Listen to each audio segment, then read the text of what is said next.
I had two questions that I'll cover for you today. The first question is from John, and he's asking why Washington State had fewer vaccinations reported than other states around the country, and was worried that we did not have a very good strategy for delivering vaccines to people.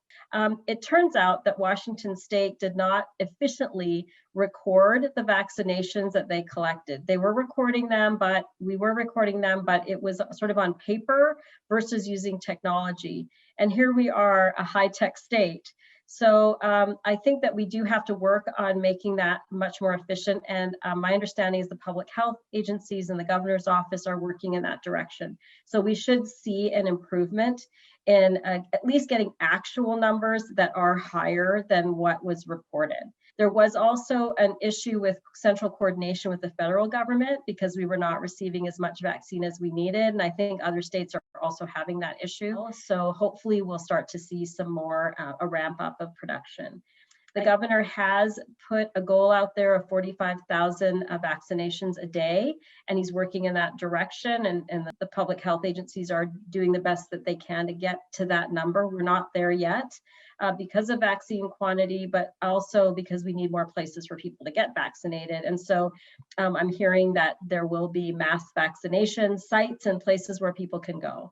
The second question that I wanted to address was transportation package. We have rolled out, House Democrats have rolled out a transportation package. I was a member of the budget team, and we worked hard since the end of the last session to the beginning of this one to really listen to people around Washington. But essentially what we are trying to do is have revenue that can help us meet our commitments to transportation funding, because on one hand, we have so many needs, and on the other hand, we need revenue to fulfill those needs. And particularly with COVID, when we saw a decline in people driving and traveling around, we definitely lost revenue from the gas tax and from tolls and from fares, ferry fares, et cetera, that have really diminished the way that we can fund projects that are important, like bridges and roads, but also other opportunities for people to move around.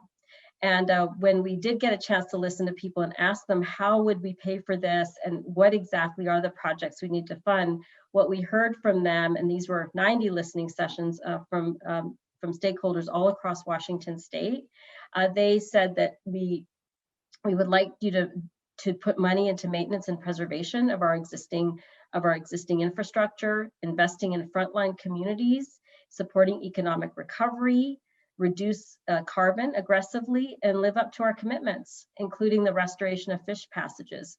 So what you're going to see is an 18-cent increase in the gas tax, which is what I'm hearing about from people who have sent me letters. And this is 10 cents the first year and 8 cents the next year.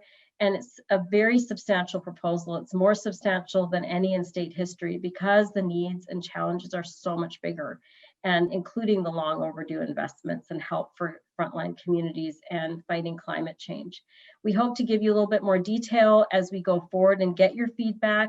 This is an initial packaged proposal, and obviously it can be adjusted over time. I hope to provide some more information, and I hope we can address some more questions as we do a future Ask Vandana. Thank you so much again for reaching out to my office. I truly appreciate it.